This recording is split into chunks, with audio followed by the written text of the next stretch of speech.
Leader, if your title is heavy and your soul is tired, you're in the right place. This show is for the burnt out leader who feels spiritually disconnected and trapped in outdated toxic leadership models. Let me help you restore your presence, your peace, and your purpose with grounded strategies and soul-rooted wisdom so you can lead your people with confidence, compassion, and conviction. I am your host and guide, Dr. Denise Simpson. Join me now so we can integrate spirit, science, and strategy.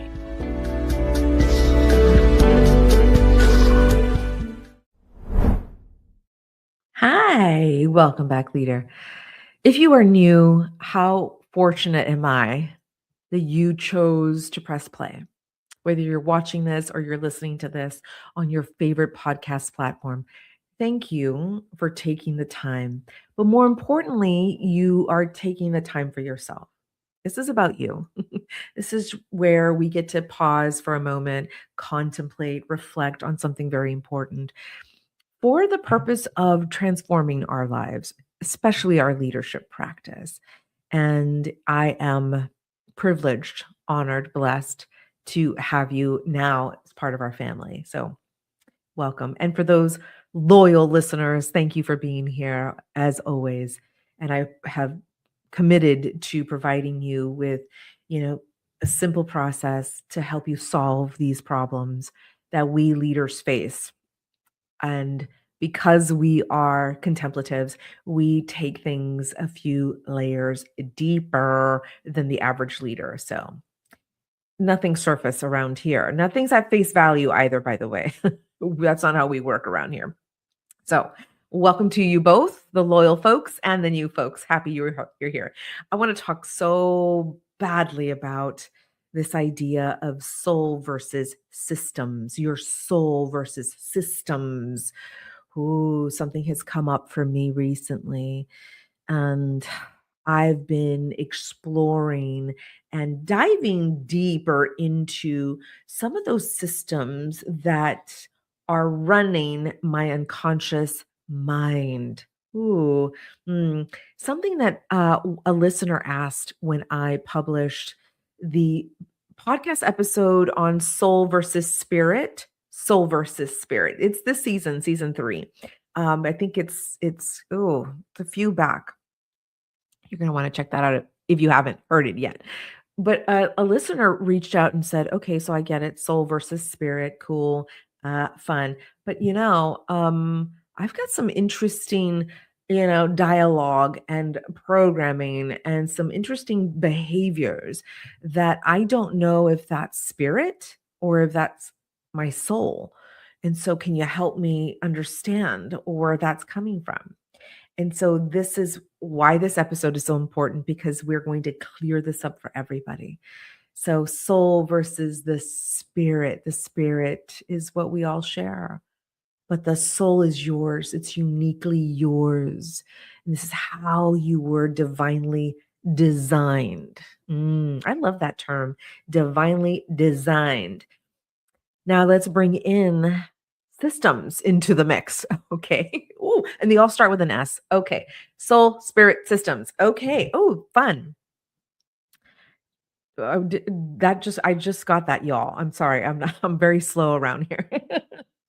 But systems are external program. It's external factors that have impacted our internal programming.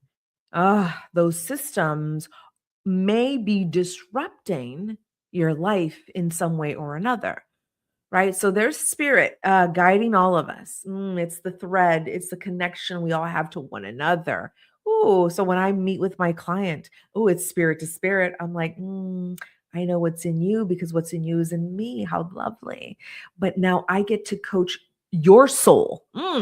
Because of my soul. Like, it's just an incredible dyad between, two humans here. So the soul and the spirit. And so when I'm in a coaching session, I'm also looking at, those systems, the programming. Like think of a system like a software system, right? Like you think of, errors, bugs, all of those infiltrators, trying to take down your computer, trying to steal or corrupt your data, or steal your information, right? So you've got hackers out there, and I like to think of these systems as these external variables that are trying to infiltrate what the soul was assigned to do. So these are the systems that are yielding negative results in your life. These are the systems. And so, how fun that this one listener viewer asked about the behaviors that were impacting her life, and the results that she was creating from these behaviors, and she was unaware of where this came from. Was it a neuro association that she created somewhere in her lifetime as a child, as a teenager, but here she is now as an adult, and she is exhausted of the same results she's creating because of the same behaviors. And so, well, now let's take that all the way back to a system, the system, an external system that has infiltrated you. Let's just call it's infiltrating your mind, right? Simple. It's simple. It has embedded, it's now a program, and it's now running certain parts of your life. And so, here you are, aware, saying, we need that to end. And I don't know where that's coming from. It's more than likely a system. A system. You can look to your past. I'm always very careful when we coach, right? And I just did a podcast episode on that, right? Y'all saw that.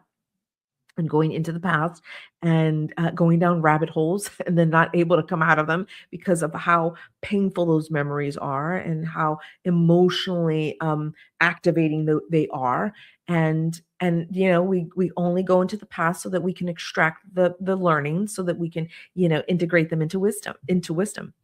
And so I like to caution everybody when we're going into the past, because of that, because we don't want to stay stuck there, because we want to, have that emotional distance, so that we can take those learnings, bring them here, use them right here, right now, in present day, so that we become these incredible leaders, right? And we get to use those learnings in the future. So when I tell you to go back into your memory bank, just be careful, because I just want for you to just, as like an impartial spectator, go back into some of those moments and look at some of those circumstances, and you can maybe identify when a system took root in your unconscious mind. Right? There are certain times in our lifetime, especially in our youth, where we are recording, we're at these interesting brain levels, because our brains haven't fully developed, and we're just absorbing and recording what our parents are doing, what they're saying, what our grandparents, how they're reacting, what they're saying, right? So there are moments in our lifetime that we are gathering information and recording it, and then therefore becoming systems. Even in our teenage years, where we're highly influenced by belonging in a group. And so we're willing to do anything we can to be in the group, stay in the group, fulfill the group's needs. And so you turn yourself into somebody else, because the group is expecting you to behave in this way. So then there is a system that's being formed. How about in college, right? Same thing. You are, new on campus, you have no friends on campus, you may be living in a dorm, and you're unfamiliar with this territory, and you are willing to do whatever it takes to belong and to do what the crowd does. And so then you wind up joining some crazy clubs and meeting some interesting people and getting into some interesting circumstances, and then there's a system that's formed. Right? So you can look at all these stages of your life, and you can find these systems. So when you go back into your memory bank, look for those circumstances, those situations where you could infer that a system took place. Sometimes it's hard to find them, and that's okay. And this is why it's important that we have this conversation, because if a behavior is yielding a negative result, that's more than likely a system that is not valuable for you to keep. Maybe at one point it was. Maybe at one point your brain and your nervous system said, "Ooh, we need this system to protect us." Because I believe all these systems were formed for protecting ourselves. It was a form of self survival, self protection, self preservation, and so I believe that these systems were intended initially to be a positive thing. But here you are now going, that's on repeat and that's automated. And here's what I keep creating and what I don't want to create anymore. And so this is when we take a moment to look at these systems. So nothing has gone wrong if you are questioning a behavior and more specifically the result that that behavior is creating. Nothing has gone wrong. You don't have a problem, right? There's nothing wrong with you, my friend. You're just coming into full awareness of who you are and who you want to become. And so the solution here is to take a moment and to take inventory. And again, when we go into the past, it's just to collect some data and then keep moving, so that we can integrate that wisdom that we're learning from those past memories. And so maybe you go back into that memory bank and you pull those moments, those moments in time where you think a system took root. And we do that just for the wisdom.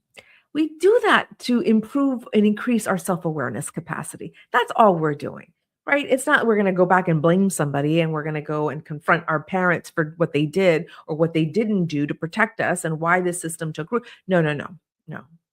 I'm assuming that we are mature adults that can do this work without falling into the rage or anger trap. And so take a moment. And if it's too emotionally activating, then don't do this work. But it's important that we just go back and pull where that could have been formed, just so that we know for ourselves, for those that we're raising, for those that we're leading, so that we are more aware and we have more capacity for this awareness. And so again, nothing's gone wrong. And that's the simple solution is to go back and extract and then integrate it into wisdom. And so that's a simple process. Every time I come on here, I say it's simple, but it's not easy. Okay. The processes that I share with you every week are simple, but they are not easy to do. I am aware of that. And so you can always join me inside the sanctuary to support you on your journey. And we do coaching in there. And so I want to invite you, if you are someone who's ready to do that work, we do group coaching inside. And so here's what's possible.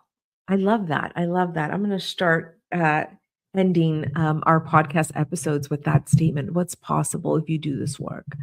Right? What are the results that you can expect if you do this work? And I've mentioned a few already. When you start looking at your soul versus your systems, right? The soul is how you were divinely designed. And that includes your personality. It includes your character. It includes your values. It includes your love for yourself and for a higher power. It includes all of these interesting human factors. Yes, because you're matter. You matter. You are matter and you matter. But you're living these lives in these human bodies. So your soul consists of all of these things. And the spirit, which is not your soul, spirit connects you to me and me to him and he to them. And we're all on this planet sharing this incredible world together. And we are all tied. Ooh, like a string, like a gold string being pulled from each of our chests. And we're all, just walking along next to each other, all tied together. That's spirit. That's not soul, that's spirit. But these systems, the systems that were embedded in our human brain, our human nervous systems, right? Those are the systems. And the key here is that system yielding a negative result in your life? If it is, it's a system. Mm, it's a system. It's a system. It's not your personality, it's not your character. It's a system that you picked up along the way. It's a system that was embedded in you in your childhood. It's a system that you learned after, going through some very harsh circumstances. It's a system to protect you, self-survival, self-protection. So it's a system. A system is a system that again yields negative results in your life. So those are the differences between the three.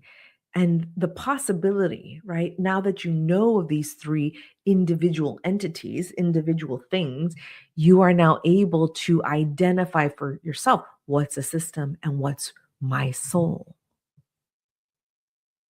What's that system that I don't want to be part of my life anymore? Because my soul is designed to do this. My soul is designed to be in love, to be of love.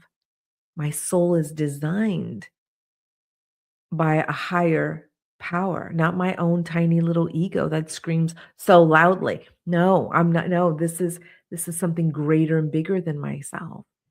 That soul is what I want to explore. I want to get curious about. It's the soul that you take with you into leadership. But careful with those systems. Those systems will show up in your leadership practice because they're unresolved and you have not extracted the gold from those systems so that you can embed them, integrate them into wisdom. I talked about this on the last podcast episode. Go check that one out too. Oh, lots for you to review, lots for you to go back to and listen to. So the possibilities of this information, having this information, knowing this information, and then putting it into practice, again, creates a highly aware, spiritually connected leader. This is what contemplation is about. This is what we do in the sanctuary. This is what we do as contemplative leaders, because we are looking for groundedness. We're looking for peace in our bodies. We're looking for a different way to lead our people, because we are exhausted of those outdated, antiquated, toxic leadership models. I know I am. I don't know about you, but I believe and I know and deeply know that there's a better way to lead, and this is how. This is how. All right, contemplative. I pray and hope that you have had a wonderful time with me today in taking this information and finding value in this work and then putting it into practice for yourself, because words don't teach. Life experience teaches. So put what I am sharing with you, the words, take what I'm sharing with you and put it into practice for yourself so that you can experience this for yourself, so that you can see the transformation that this will provide your life and your leadership practice and those that you serve. Put this into practice now. And then meet me inside the sanctuary. I'll be there waiting for you. Excited to serve you in the sanctuary. I'll see you there, my friend. And I also look forward to serving you on our next episode. Take care. Bye.